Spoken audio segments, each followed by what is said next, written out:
What's up, Nasties? How you doing on this Wednesday afternoon? It is Hump Day. Welcome to the Oil Stream presented by Boston Pizza. Check out their summer menu. Go see Tony. He owes a lot of free dinners this upcoming hockey season. So I guess we got to wait till the end of the season because we got to see if Tomasek will score 20. Right? Well, I was just going to say, just go in there and mention the word Tomasek and you'll probably get a pint on him. I told him at the Nasty Bash that I hope he's right. Yeah. And I was with Belzy and Tony, and I said, you know what, Tony, I'm with you. I hope you're right so all these people can eat crow. Because if he's right, the Oilers are a better team. Yes. And it would be a great story because all these people that jumped on, what was it, 20 goals? I think he said 25. 25. It was one of 20 or 25. And then Tony wanted to double down on it again. At the Nasty Bash. He was feeling it. Curtis has got to grab him. Tell him to stop. Stop! Hey! Well, it's glue guy, Jay Milne. what's happening? It's Hernan Salas. And like Mr. B says, 2 half marathoners right here. Oh! You don't say. Look what they're going to do. There's nobody in the room but you and I, Hernan. You know, what do you say we just talk about our marathons for the entire hour? I'm sure that would get, draw the ire of Joaquin Gage. The only one listening would be Reed. Yeah. That was nice, though. You mentioned it on your show. You saw Reed. Yes. I saw Reed. He was pumped. He was feeling it. I was laughing because I saw him. It was the final stretch, right? Like 2K. And I told Gage, I'm like, I don't know where I got the energy to be like, Reed. So I was like dying. Yeah, that was good. That was good. I'm glad you are. We've both been bitching and moaning this week about our injuries. Yep. Every day for me, the first day after it was my knee. Then yesterday, it was my quads were on fire. And today, for some reason, I have a random foot issue. So that's what happens when you're a runner, man. Well, it's part of the thing that us runners deal with. Yes. Now, I'm looking to get back on the horse Saturday or Sunday. Me too. I think I got to just don't take too much time off. Yeah.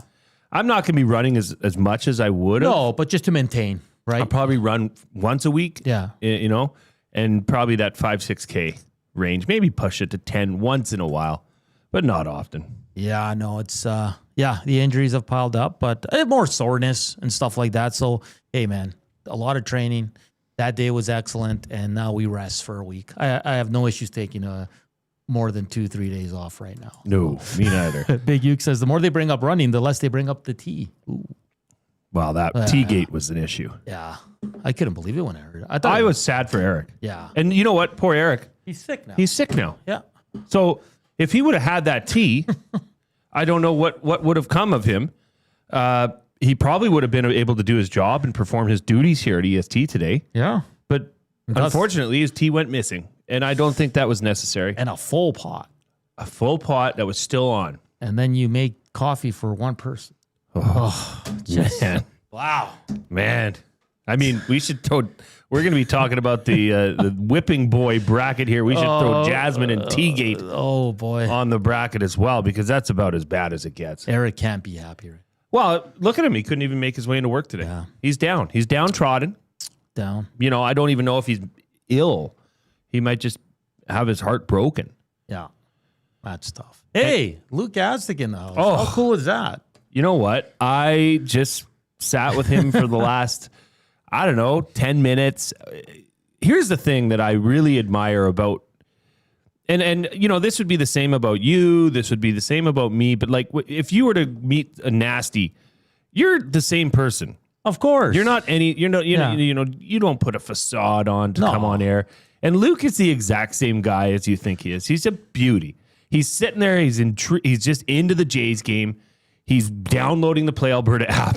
Like, he wants to get involved while he's in Alberta. I love it. It's great. I gave him all the promo codes, and he's wearing his Glue Crew hoodie. That's awesome. And you make a good point, because when I got into this business, I met Struddy. And my friends and family were like, how's Jason Strudwick? I'd be like, honestly, for a guy who played in the Chell, right, for as many years as he did, he is the nicest, most humble man I've ever met. And there's some media guys that are the complete opposite. Yes. And I'm like, if anyone should be a D word, it should be this guy. But no, he was He was fantastic, and just like Luke, like you said, there's just one of the boys, man. I appreciate that. Yeah, I of course. appreciate that when you finally meet somebody and you're like, man, the saying is never meet your heroes, or not, but you know what I mean? Yeah. If he was just like, okay, guys, where's my car? I'm out of here. But he's like, do you guys mind if I just hang out, watch the Jays game for a bit? I don't have to be anywhere till the afternoon. Yeah. And, we had steak bites together. I mean, my guy cooked for Luke Gazdic. I mean, it's a wonderful day. That's an amazing story. Hey, hit us up, 780-218-9999. Hit us up on the Nasty Chat. Slam that thumbs up for us, as it's J-Mail and Hernan Salas here on the Oil Stream as we get closer and closer and closer to the hockey season. I'm still not ready. I will be in a couple weeks, though, because it's going to come in. It's going to hit you like it's just going to come and slap you right in the face, Jay. Before you know it, we'll be breaking down. We'll be into, 8-9 months of overreacting over everything. Well, and Luke was saying on the Hangout, which was fantastic. If you didn't listen to today's Hangout, go back, find us on Spotify, Apple, wherever you get your podcast. Download Edmonton Sports Talk. Listen to the Hangout for today. That was story time with Belzy and Luke Gazdic. Yeah. The story of Luke Gazdic getting trucked by Dustin Byfuglien. Yeah. Might have been I didn't know whether to laugh or cry, because the way he explained it was, you just felt the hit. And Luke mentioned that he's going to be on Sportsnet for opening night, which is on my birthday, October 7th. Nice. So there's a triple header. And I mean, Hernan, think of this, because I'm learning, every day I'm learning here. But there's the summer. And in sports talk radio, it's especially in a market that is heavy Oilers. You wonder, what are we going to talk about? But you know what? The summer has been so much fun. Yeah. I mean, and listeners should probably just bask in that, because there'll be a time where half of the Reed Wilkins show and the better part of the EST afternoons is spent on the Oilers. Yeah. Right. So if you want, the fun banter might be over soon, and it'll be fun. But you know what I mean? It's going to get serious pretty quick. And I like to listen. We were all listeners at one point, fans and all that. And I get it. All you want to hear is Oilers. But in the summers, even for, I think I can speak for all the hosts here. It's nice to talk to, someone that plays junior football. It's nice to talk to someone that plays volleyball. It's nice to talk to, talk golf, talk racing. Do you know what I mean? Just kind of get out of the same conversation we're having over and over, because we're going to do it. Mm-hmm. Because the Oilers are the number one draw here. They're the big club. They're a hell of a team. They're a Stanley Cup contender. So we're going to break it down and we enjoy it. Oh, yeah. But after almost 10 months of coverage, I'm not going to lie, the summer's been nice. And we still do talk Oilers. But maybe it's for a segment. We're on the Oil Stream, presented by Boston Pizza. I mean, we're going to talk, and I think you've got a couple things that you want to get to this show. But yeah, this has been a cool summer. And an even better day. I mean, anytime Luke Gazdic's in the house. It's amazing. Absolute. And Belzy. Belzy's is an absolute beauty. And they'll kick off Hello Hockey mid-September with Tom Gazzola. So, and of course, Benny Blanco from the Bronx. So keep it locked, Edmonton Sports Talk. We got something really good cooking here, and we're going to continue to roll on. NFL just around the corner, and then we'll get into NHL, NBA, and it's just going to be full swing. And we'll have Blue Jays in the playoffs. We'll have CFL closing out their season, heading to the postseason, and hopefully the Elks will be battling for a spot. But let's get to it. Dustin Nielson, of course, always does these wicked brackets on his show, and he's doing the Whipping Boy bracket. It's moved on to the management coaching region. Yes. Jay. Sorry, That's I'm so okay. used to saying Gager. That's okay. If you call me Reed, I will not be offended. And today was who was the most criticized Oiler when it comes to coaching management. It was Kevin Lowe, player, coach, GM, give all the titles he's had with Edmonton, and Dallas Eakins. Right now on the Twitter poll, it's 53.9 for Dallas Eakins. Does that surprise you? Well, no, but that's mostly because I voted for Dallas Eakins. Oh, okay. Okay. You see, I think part of what's happening with Kevin Lowe is that it's being taken out of context what he actually did. It comes down to a couple statements he made that probably rubbed a lot of people the wrong way, as did, when McTavish said about Justin Schultz. you know, that he's going to be, you know, Norris. That the Norris winner at some point, that sticks with you. But Dallas Eakins came in. He was supposed to be, you know, building the future of this team after Ralph Kruger departed. And it didn't go well at all. 36, 63, and 14. I mean, that is awful. Terrible. Very terrible. And he was a quirky guy. He was. You know, you listen to the Nielson show in the morning and the eyes song, right? Like, he was just a different cat. Maybe now, if he was to get another chance after the experiences he's had since 2014, he might be totally different.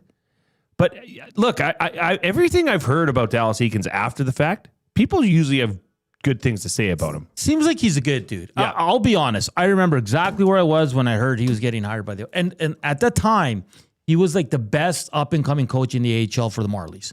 And it was nothing against Ralph Kruger. I loved Ralph Kruger. But when I heard Dallas Eakins, I was so pumped. And then in his introduction to the media, you know, he said everything so beautifully. Like you wanted to run through a wall for that guy. And then he goes to the media, you see the donuts? Enjoy it because you won't see those again, right? Like, I just loved everything about Dallas Eakins. In about 3 months, I was over it because the team was so bad. Now, in fairness to Dallas Eakins, the team was terrible. Mm-hmm. Like, let's be fair here. Now, he wasn't the best coach. What was the defensive strategy he was using? What was it called? One of our Nazis will know. It was terrible. It was a terrible decision. And like you said, he spoke well, but he spoke too much. Mm-hmm. Like sometimes as a coach, you have to dial it back. And the swarm defense, which was awful. The issue with Dallas, it was so funny, Jay, because in his second year he came in, he goes, yeah, he talked to some older coaches, some guys he looked up to, and he goes, they told me to stop talking. He never stopped. Right. He said he learned that, and then going right into the season, he just wouldn't shut up. And the most famous one was the argument, not the argument, back and forth with Speck after a game about hitting and all that. He goes, you know what? You know, what was it again? You know why if you have no hits? It's because you have the puck hog. And it was just a great back and forth. And I was actually on air with Struddy when he got let go. Okay. I booked the whole show. I was producing. And then the news breaks, Dallas Eakins getting fired. It's Struddy's like, cancel everybody. Yeah. It's 3 hours of just pure Dallas Eakins. But sure, I'm not going to lie and be one of those guys that says, oh, yeah, I knew he was going to suck. I thought he was going to be great for the Oilers, buddy. I swear to God. He was a little intense. He was chirping his players on Twitter, like, are you working out? Taylor Hall's like, and Taylor Hall responded, I'm working out, not like you, but I guess this guy's like an Iron Man. Freak. A freak. So I'm a little surprised he's winning this because he was here for a year and a half. But, I mean, you could have had Scotty Bowman coaching this team and they weren't going to be, right? Smitty the Welder says, if you picked Eakins over Lowe, you don't know what a whipping boy is. He says he was just a bad coach. Yeah, exactly. That's why and the fans turned on him, and the fans turned on a lot of players that year, and the media as well. Like, we're all in the same boat here. But when you switch it over to Kevin Lowe, Jay, like loved as a player, 6 Stanley Cups, 5 with Edmonton, 1 with New York. That's why the vote is this way, Hernan. Yeah. And then that's it. Coaching, he wasn't too bad. And then in 2006, let's be honest, fans. Yeah, Stanley Cup final. He brought Samsonov in. He brought Dick Tarmstrom in. He brought in Dwayne Rollison. Like, he brought this team together, and they were 1 win away from winning Stanley Cup. Now, when he went into GM and went into the higher positions, I think that's where things got sour. Jay, it was so bad. There was one fan in the seat. I can't remember. He's still on Twitter. He paid for a billboard to get Kevin Lowe fired. Like, if that doesn't mean whipping boy, I don't know what else would. Like, that's how intense it got. And then his back and forth, I think it was with Dan McKinnon of the media back in the day. He goes, was it, I have 5 rings? Or I know something about winning? Yes. Like, he was just, yeah. And I think that's why he soured. And again, the teams weren't good. Now, of course, the management is responsible for that. But I definitely would have been on Kevin Lowe as I was thinking the higher percentage would be for Kevin Lowe, because those times, Jay, I was just starting at 1260 and they were dark, man. And he, like, I don't even think Kalo could go out in the city and eat. Really? That's how bad it was. A Facebook group called Kevin Lowe Must Go organized and paid for a billboard campaign to express their displeasure with Kevin Lowe's performance as the Edmonton Oilers president of hockey ops. They also purchased a full-page ad in the Edmonton Sun and sold merchandise like bumper stickers and T-shirts to fund their efforts. It was bad. Incredible. It was so bad for Kevin Lowe. That's passion. I mean, that's incredible. And then Max Bezzuza says Kevin Lowe was also the poster boy for the Old Boys Club. Sure. I mean, there's a lot of people to blame for the Old Boys Club. Barry Fraser should be a whipping boy, but his carnage is often lost to the sands of time from James. Yeah. No, that's fair. But I mean, more in the background. Scott Thompson, Eakins was a bad coach. Lowe was a good GM. He brought Pronger and Pekka. Exactly. That went to the 06 final. Lowe did say some unpopular things, but he wasn't necessarily wrong. No, but and then he made the comment about the tier 2 fans and the tier 1 fans, right? And that pissed everybody off. So it's interesting. I wonder how in this day and age, in 2025, these same fans we view Kevin Lowe now. You think they're still they're bothered by him, or do you think it's over, water under the bridge? I don't know. I mean, if you're still holding on to that's a little long. Maybe you should get over it. Because he represents Edmonton. He talks highly about the Oilers. He's still involved in the community. He does a lot of good things here in Edmonton. Yeah, I would imagine it's hard to continue that. And he loves Edmonton. Loves Edmonton. Speaks glowingly about Edmonton and his time with the team. So yeah, I think that's maybe part of why this number is what it is, Hernan. Is because there still is, even though what happened. Yeah. There still is I think a positive sentiment for Kevin Lowe as a player who was a player on those Stanley Cup winning teams. Right? And he was a warrior. Yeah, he was counted on. You know, he wasn't just a role player. He did a lot for those teams. Like the Oilers had their superstars, Currys, Messiers, Gretzky's, but Kevin Lowe was the Edmonton Oilers. Like you mentioned, for all the off-ice stuff. He was always around. The boys on the bus. He was the main narrator, right? Like he was Mr. Edmonton Oiler, and I think maybe that's why people didn't want to vote for him, because Dallas Eakins, again, a year and a half, and some of the messages we're getting in.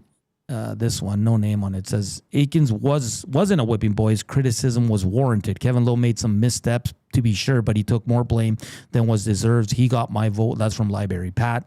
Fair enough.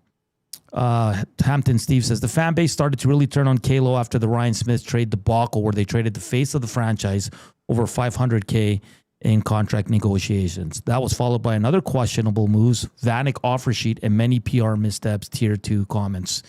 Fair enough. I wouldn't look at the Vanek offer sheet as questionable because nothing happened from it. Buffalo matched. Penner, maybe you're talking about Penners because you gave up a bunch of draft picks, right? I think first rounders for that one. So, yeah. Man, that reminds me of that Ryan Smith trade. I was in Chile. I still can't believe that happened. Yeah, that was tough times. Who did they get? Robert Nielson, Ryan O'Mara. Those 3 players. I was in Chile on vacation, and I came back to the house, and I jumped on the line, and I saw him crying at the airport there, and it was devastating. And that pissed off a lot of people for sure. This one says, Eakins also comes across as the most arrogant person, too. I think he's just, he's that guy that just wants you to go, 150% and train and everything. And it's not a bad thing, but it hasn't worked out for him as a coach because again, in Anaheim, he didn't have a very good. I don't know if that's just all coaching. It can't be. But he's got to have, teams still want to pick him up, right? Like he's still probably going to find a gig. I don't even know where he is, right? Mm-hmm. But I think Dallas Eakins took over Edmonton and Anaheim at times when they're just in that rebuild, really bad team. So I'll give him a little bit of a break. He's currently the head coach and general manager of Adler Mannheim in the German Deutsche Eishockey Liga, or DEL. He took on the dual role in 2023-24. Prior to this, he was the head coach of the Anaheim Ducks. Over in Germany. That's interesting. Very interesting. What else do we got here? James says Lowe also has said that it was ownership that didn't want to rebuild after Pronger wanted out. Lowe was apparently for a rebuild, but was directed to keep trying to contend. Well, James, that's interesting because how would you... Okay, you go to the finals, you lose in Game 7 in the Carolina Hurricanes, Jay. I don't know how many days after the Chris Pronger news breaks that he wants out. I don't think here in Edmonton, Kevin Lowe could have said, oh, okay, we're going to do a rebuild right after you went to the Stanley Cup final. Well, a big part of the puzzle just left. Yeah. Right? Yeah, that was strange. That was too bad as well. And you know, is that a Kevin Lowe issue that Chris Pronger wanted to leave? No. You know? It wasn't his fault, but it was his problem after. Right? Oh, yeah. Yeah. So I just don't think... can you imagine Oiler fans? Hey, a week after going to the Stanley Cup Finals, we're going to rebuild. Because at the time, you still didn't know if you were going to get Spacek back, Tarmstrom. Obviously, they all ended up moving on. But you kept Rolison. You kept a lot of the core guys. Samsonov moved on as well. Where did Samsonov go? Carolina? I can't remember where he went, but they lost a lot. So... I don't know. And then maybe the trade for Pronger wasn't enough. You got Laddie Schmid, who was a first rounder, but didn't turn out to be that top pairing guy. And then Joffrey Lupul, who at the time was a stud in Anaheim. Yeah. But the rumors were that I think Getzlaf or Perry were the first guys that were offered to Edmonton over Lupul. And Edmonton went Joffrey Lupul, who had his worst season in Edmonton. He wasn't very good here. Again, that team dipped quite a bit after the 06 final there. So... Lowe thought he got a good deal there, and Joffrey Lupul was supposed to be kind of a star player for the Oilers. It didn't work out that way, but when you hear that it was either Getzlaf or Perry offered first, you kind of go, yikes, we missed on that one. What could have been? Well, we got Perry eventually. He made his way here. So we're not too worried about it now. Let's see here. The Oilers were an 8th place team that snuck into the last playoff spot. A rebuild wasn't that far off. Good point. Yes, because that year, Jay, when the Oilers made the playoffs, they snuck in the they clinched their spot the second last game of the season. Yeah, true. Right? So it's not like they were, and then they went on. And that was that was when it was still the format 8 versus 1, right? Yeah. So they went, it was Detroit first they knocked off? Detroit, San Jose, Anaheim, and then obviously the Carolina Hurricanes. So this one says Lowe was too arrogant in his self-appraisal as a GM or president because he was always talking about all his rings, but they were never his management decision. As a player, he was successful, but in management, he was mediocre at best. The cup run was due to Pronger and a mid-tier goalie playing way above his head, as we saw from Rollis the next 3 years.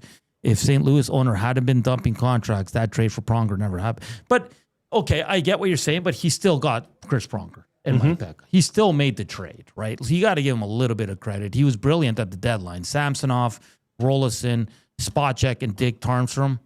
I mean, he went to work. And sure, we can't just base it on 1 year, Jay. Nope. Right? Like, sure, we got to look at the whole body of work as a GM. So I get what you're saying there. Let's see here. Max Bezuzu had one here. Tony says he traded Smitty over 100,000 grand. I thought it was 5. Yeah, and Scott Thompson brings another good point, Jay. The Messier jersey retirement night at Rexall, Lowe couldn't even read his own speech. He was supposed to be like the presenter. He had to get McT to do it because everybody was going to boo him. Because it was the same night. Was it the same night Ryan Smith got traded, Scott? I think it was.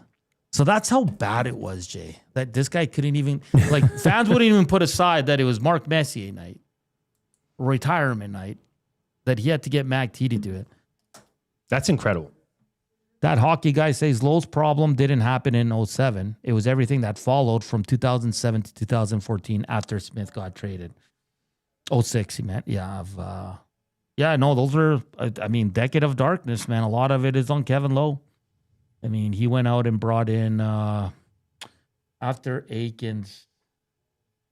Who's the coach after Eakins? I'm going to look it up right now.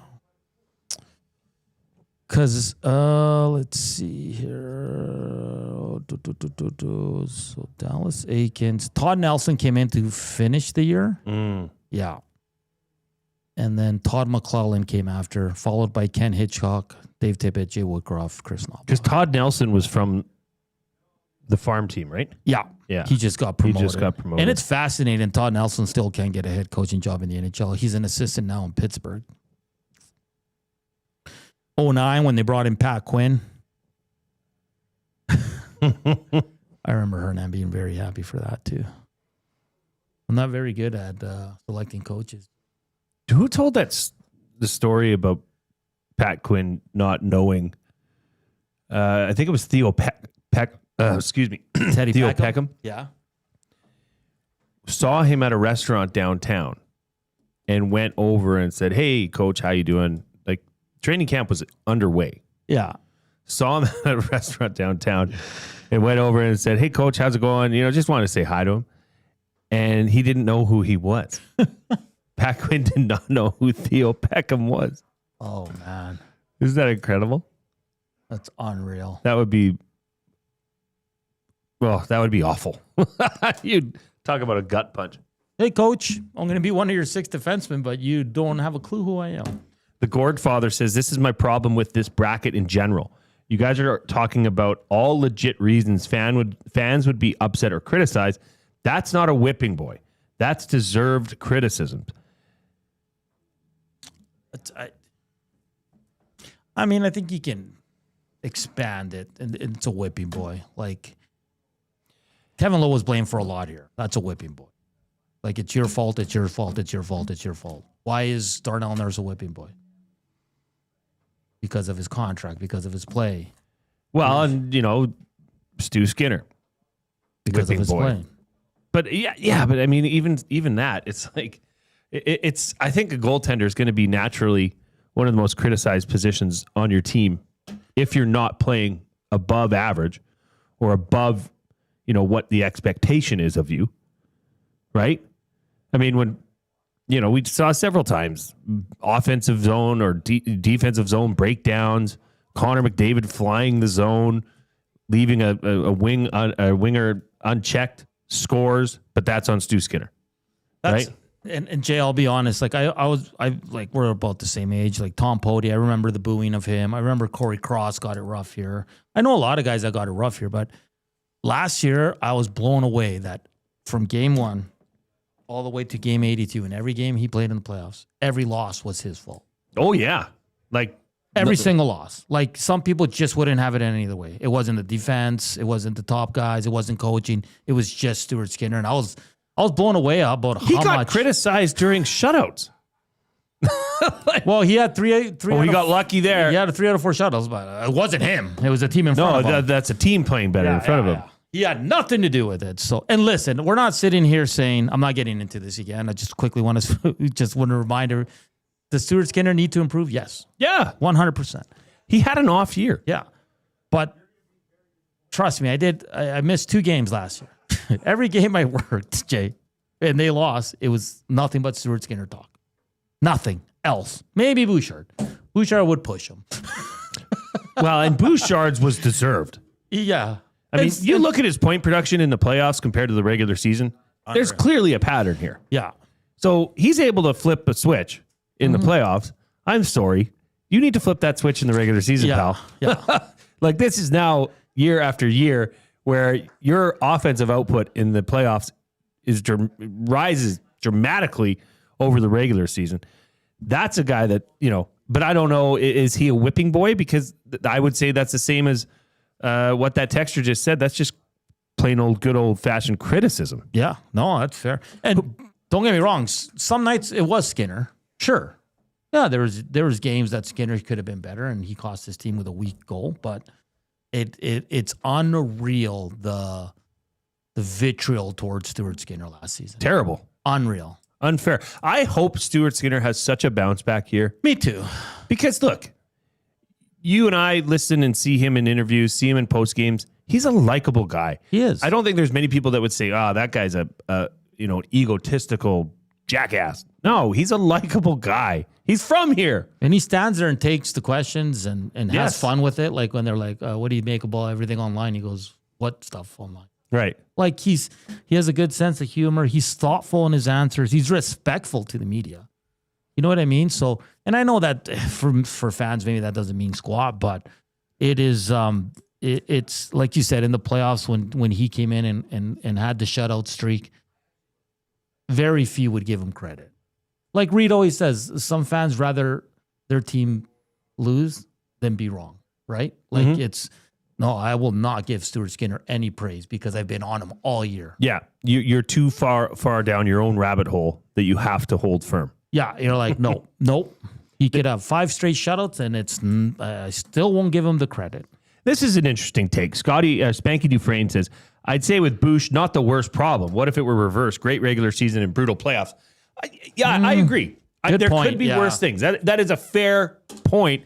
What I'm suggesting is that where's this output? Where's this effort? Yeah. With Bush, it seems like it's an effort thing. Like light a fire under his ass and get him. You know, we saw him turnstile several times last year in the regular season, and you're just thinking, does he realize this is a live game? This is not practice. Does he realize these are for points? There's cameras on you. There's right? a lot of people watching. There's people watching this. You know what's so I kind of related to this. You know, Matty always says, I don't care about the regular season, just give me the playoffs. Because that's where we're at with this Oilers team. Yeah, like the regular season's fun because there's stories and everything, trades and we blow everything out, whether good or bad. Do you think the players sometimes, like especially last year, like Boucher, is like, oh, I know we're going to be in the playoffs. Like I'm just kind of like going through, not intentionally going through the motions, but going through the motions because he knows that they have a bigger goal, which is the playoffs. It'd be hard not to think that way, especially for a team like the Oilers now. Yeah. And even, DVD, we talked about this on our show yesterday, but DVD interviewed Stuart Skinner, and Stuart Skinner said, yeah, I'm totally changing the way I approach my offseason. Okay. Like he's not skating, he's not doing, he's staying in shape, obviously, but he's not getting back at it early. Okay. He wants to give himself the break, as did Connor McDavid last postseason, as you can recall. So I think they're learning. Yeah. They're learning that, okay, it doesn't necessarily mean you have to, oh, dang it, we lost second in a row. I'm going to work harder than anybody in the summer. Yeah. Maybe you don't need to do that. No. Maybe you need to actually rest because you've played a lot of hockey and get mentally ready for this upcoming season. Now, that being said, they're going to be in a similar situation where they're trying to find who this team is early in the season with a lot of new faces on this team. Not a lot, but there's enough. There's about the same as there was last year. The defense should, come out of the gates flying. It'll be interesting to see how, Ekholm's injury, if that factors in. Is he expected to miss part of the start of the regular season? I don't know. Yeah. So there's a lot of question marks on the defense. Who's going to be your 6th, 7th defenseman? Yeah. Right? I'm really intrigued for Jake Wallman.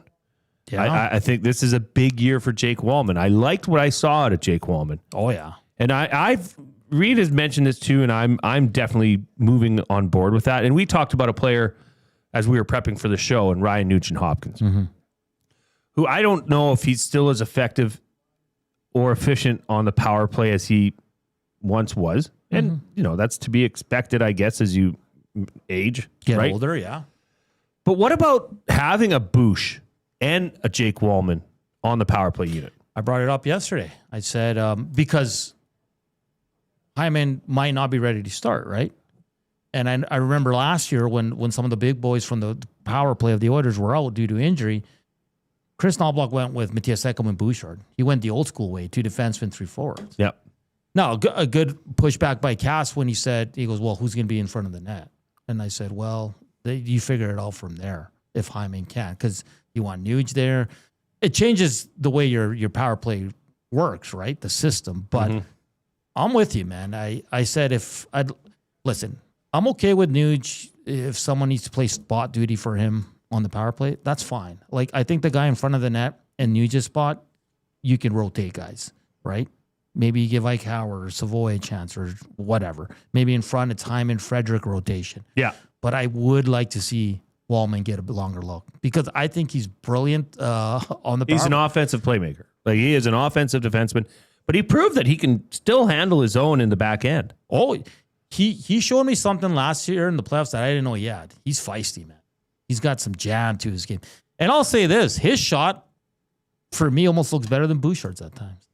Like when he gets a hold of that puck on a one-timer, it's deadly. So we'll see what happens there. Hang on. Let's talk about Jake Wallman then.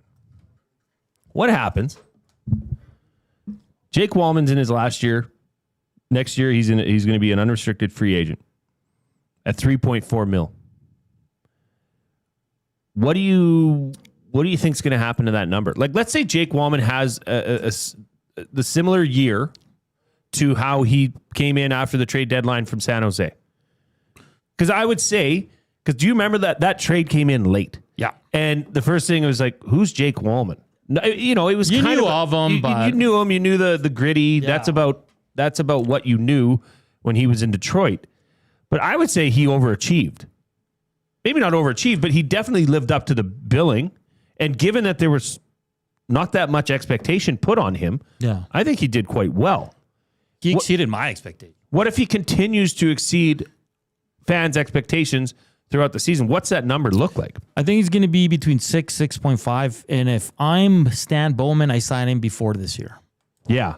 Because you don't want that number to jump if he's outstanding this season. I try to get him done this season. Kulak, I love Kulak, but you can wait on Kulak. And Ekholm, there's rumors that they want to extend him to. That number's going to drop to under $4 million. And you think under 4? Yeah. Okay, so then you're, what is it called? Robin Paul to pay Peter or whatever. They're swapping Wallman and Ekholm's salaries. Well, then that's a win-win situation because I think Jake Wallman has a lot more upside. Look, he's 29 years old. Ekholm's 6 years older than him. Yeah. Brett Kulak's only, he's 31, and Brett Kulak put together a pretty damn good season last year. He is the steady Eddie of this defense. Yeah. That no one really talks about. But I'm with you, man. And I think Jake Wallman should get signed right away, like before they hit camp. Sign him. He's 29. How old is he? 29. There's rumors that they're going to go long. I'd go 4 years with Jake. Like these 8-year deals, Jay, especially for guys that are close to 30, it doesn't make a lot of sense. Well, and as you see the cap as it's projected to go up, why would these guys sign long-term? Why would Connor McDavid sign an 8-year deal? Yeah, no. Why? There's absolutely zero reason for him to do that. Yeah. And I mean, the Oilers want him. The Oilers absolutely would want him for an 8-year deal. But if you're a player, if I was a player in this day and age, I'd anywhere from 3 to 5 I'd sign. Yeah. And I mean, what do you think that comes in at then? Because if it's a shorter term deal, is he going to be closer to that 6.5, maybe 7? But I'm okay with that. That's why I like Bush's deal. It's only 4 years. And if things are not working out, you move on in 4 years. It's that simple. But yeah, Jake Wallman showed me a lot of things I didn't know the player had. The feistiness, he's a pretty good defender. He struggled a bit on the PK. I don't know if that's his strong suit, but it is what it is. Offensively, he's great. His shot is fantastic. I just like it. I like the moxie he has. I think he's a hell of a player. And we'll see if, again, rumors, Ekholm, Wallman, they want to get done before training camp. We'll see if those extensions come. And I can't see Matthias Ekholm coming in higher than 5. I'd be floored. He makes 6 now. He's 35 years old. Struggled last year with injuries, Jay. You cannot commit too much money to him. Well, a lot of people agreeing on the Wallman take. Penner's Pancakes says Bullseye, Hernan, Smitty the Welder. I think Wallman will be signed by the start of the season. James Barrows makes a great point. Signing Wallman has to be a part of the plan to show the commitment to winning that McDavid wants. Yeah. And I think that's a fair point as well. Yeah. Because that was clear in the exit interviews interview that Connor McDavid had, is that the number one priority here is to win. Yeah. Yeah. Oh, 100%. So building the pieces around him and this team are going to go a long way in him re-signing. When do you think that happens? I think once we roll into September. Like early September. Yeah. I think that's when we're going to start seeing. This one says Ekholm will get at least 5.5, Wallman 7.25, or they won't get them to stay. I disagree. Wallman's, listen, man, you want to be on a Stanley Cup contender. The Oilers have the leverage here. That's why I was so mad when Trent Frederick signed that 8-year damn deal as a bottom 6 guy. And Ekholm, listen, a warrior, a fantastic player, but 35 years old, slowing down a bit. There's a lot of miles on that body. Like, I'm sorry. I'm like, Matthias, you want to stay here? I'll give you a 2-year deal at 4. Like, sorry, but like, or you move on. You cannot be overpaying 35-year-old defensemen. I'm sorry. And as great as Matthias Ekholm is, that's just me, though. I could be wrong. Well, and in the inbox, Jason says, why did Leon sign long-term? Well, honestly, I think it has a lot to do with, at that point, the NHL cap was not fluctuating all that much. No. I mean, it went, in 2018, it was 79.5. Then it went to 81.5, 81.5, 81.5, 82.5, 83.5. Just last year, it went up to 88 million. But now, if you see what's projected, it's projected 95.5 million, 104, and then 113.5. That's crazy. That's why players now, like Connor, are looking at that saying, well, okay, 20% of 88 million or 95 million or 113 million is a lot more than 20% of 95.5 million, right? Yeah, and maybe Leon loves it here. Maybe he's like, I want to finish my career there. Maybe I'm good signing 8 years, and I got my next 8 years of my life set, and I'm going to make a ton of money, and I'm good with that. Like, it's every player is different, right? So rumors are McDavid's going to sign shorter, and that's fine too. I mean, these guys are into their 30s. They got to win. And Jay, I'll make this point: just because the cap's going up doesn't mean you spend like crazy. Well, and this is also good points here by the Gourdfather and One-Eyed Pete. 8-year deal makes sense for Connor solely because of the signing bonus limitations in the new CBA. Money now versus money later, always better. One-Eyed Pete says, I would sign for 8 years only because of the changes to the CBA about bonuses. So, TBD, bro. It's going to be interesting. I mean, we'll see what these extensions look like. I know a few players got to get them, and the biggest one is Connor McDavid. But yeah, that's true. Big Uke makes a good point. Leon Draisaitl signed the first day of our shows. Yes, September 3rd, 2024. Right? Yeah, we put in a call and said, "Hey, we need some news." Do you remember that? Because Reed was like, sometimes, because you're excited. It's a big day. Yeah. Ooh. It's the ESD afternoons. What's going to happen? Yeah. And then, let's see what the Reed Wilkins show with Jay Milne looks like. Gone. Dolly on. Gone. Because I was like, you can only talk about the Elks win and Labor Day for a couple segments. Like a half a segment. Like, you got to talk about Leon. That's why we picked specific dates when Connor would sign. I picked the same day, the day after Labor Day for Connor McDavid. Because they're boys. Well, yeah. Hey, that would be exciting. Because I think Edmonton, I know this is the oil stream, but I'm going to say, I think the Elks are going to go and put a whooping on the Red Blacks. Me too. Dustin Crum ain't beating this team. Nope. And then I think they're going to be able to get one of those two games. I don't know which one it is, but we're going to be down there. Yeah. For the EST Labor Day bus. Head over to EdmontonSportsTalk.com. Click on Labor Day bus, and you'll see all the details there. You'll get a $25 discount. But yeah, I think they can sneak one of those two away. But sorry for talking Elks. It's a problem. Hey, it's okay. It's okay. I'll be honest with you. This whole contract talk is just taking on a life of its own, and it's great. I love it. Well, it'll be interesting to see. Obviously, Oilers fans would like to see Connor McDavid signed to a long-term deal, 8 years. Wrap this thing up. It's done. You're going to finish your career as an Oiler. Would you extend Podkolzin? Would I extend Podkolzin? He's making $1 million this year. Yes. That's cheap. At $1 million for what he's able to do? I mean... Well, he'll get a bit of a bump, but like $2 million? Yeah, he's still projected as Leon's winger, right?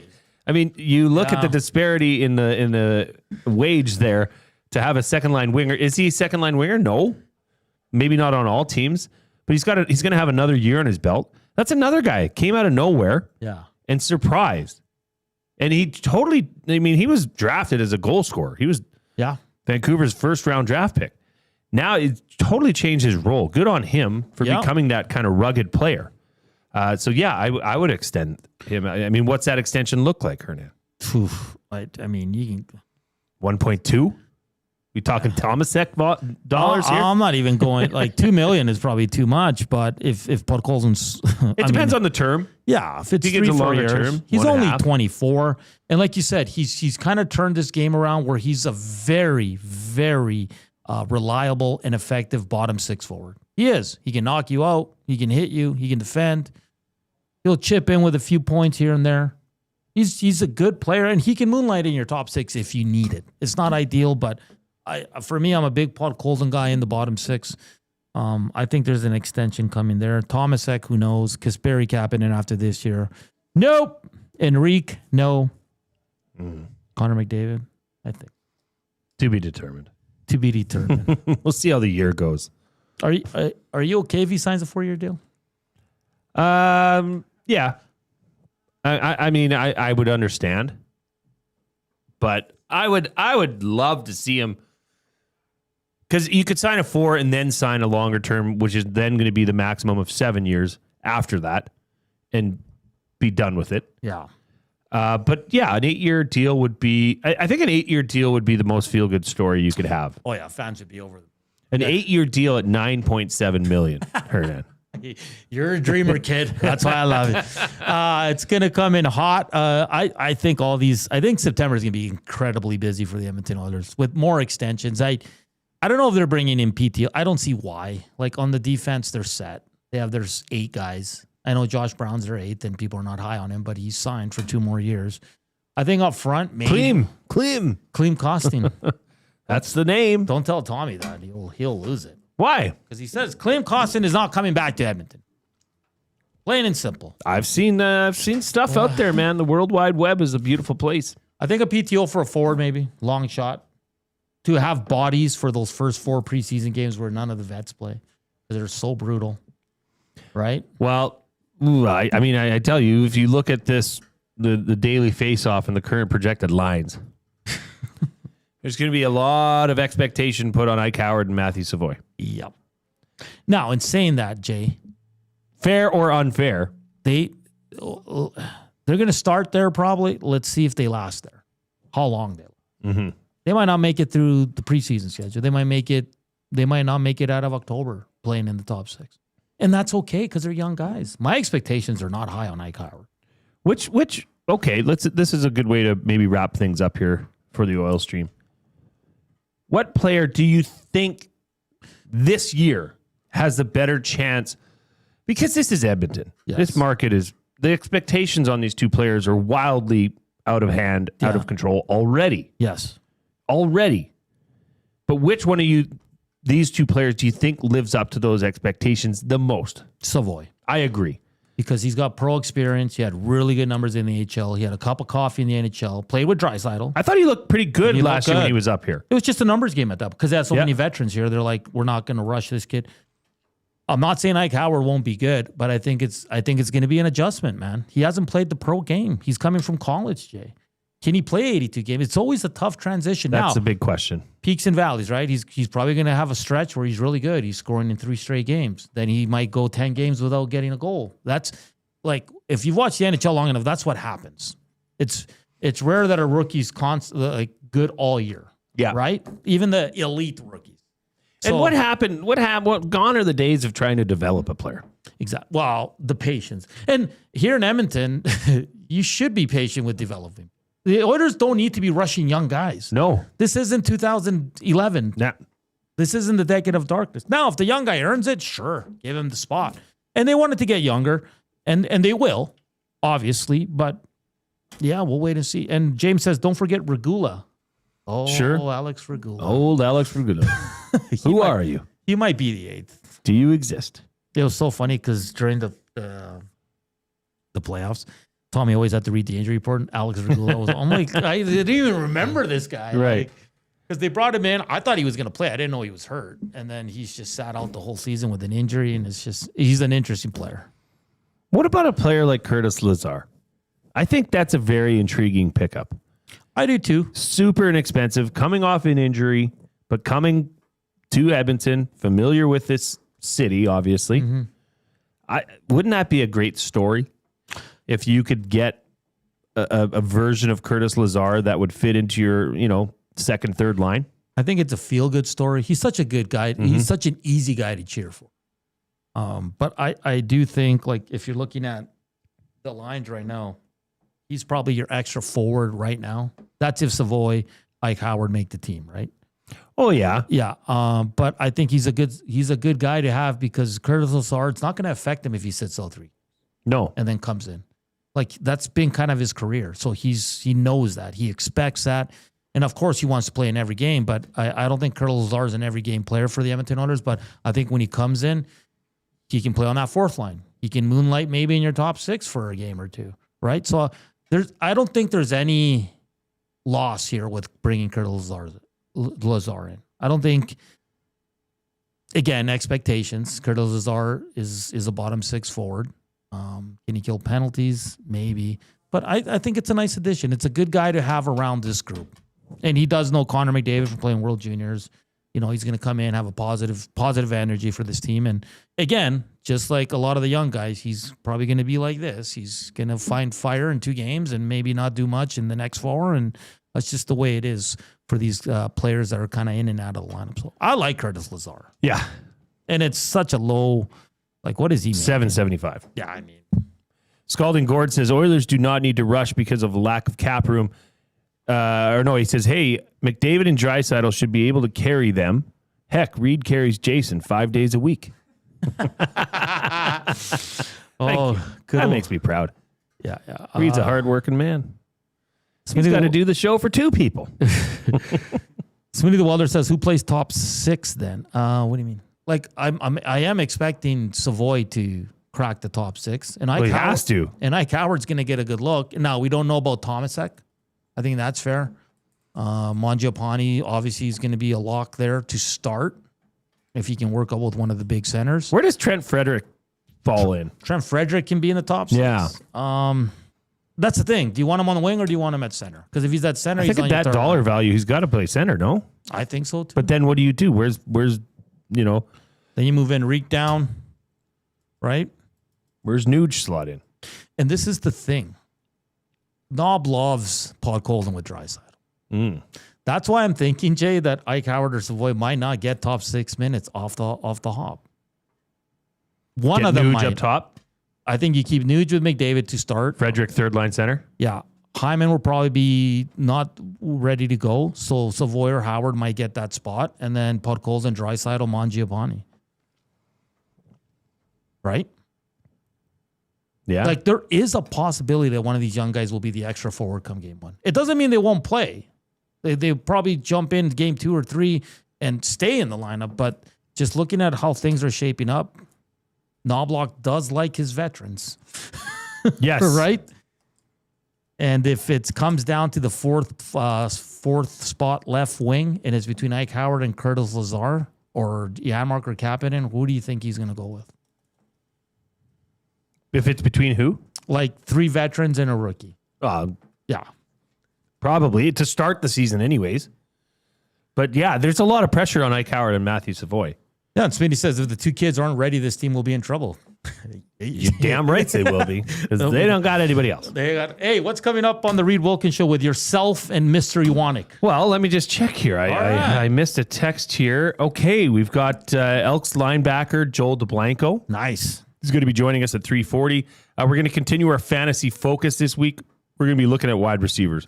So for those of you that are prepping for their fantasy football drafts, you're going to want to tune in. And it's we're going to have fun. We discovered yesterday we tried frozen Reese's peanut butter cups. Ooh, yummy. So we're going to do a new segment today just for the week while Reed's away. Well, Reed's off next week too, but it'll be Tommy and I.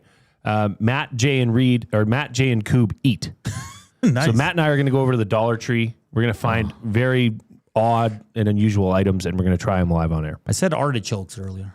Artichokes. Love artichokes. Artichokes. What's coming up on EST Afternoons? Yeah, we're coming up here in about 4 minutes. Talk a lot of Elks. We got Hernan's World Faces of the franchise, and we're going to head to Washington to talk about your team, the Commanders. Lots of news out of there right now, buddy. Yes, sir. And a few people picking them to take a dip this year, which I'm intrigued by. I just don't see it. Oh, you got to be a little nervous if Jaden Daniels can live up to the expectations and the foundation he laid last year. What does he do for an encore? Yeah, we'll see that. But this has been a fun show. Yeah. Here on the Old Stream, of course, presented by Boston Pizza. Thank you for watching. Thank you for listening. Our guy Coop here is producing. And for Jay Milne, I'm Hernan Salas saying thank you for tuning in. It's been a fun show. Stick around. EST Afternoons up next, followed by The Reed Wilkins Show. Ciao.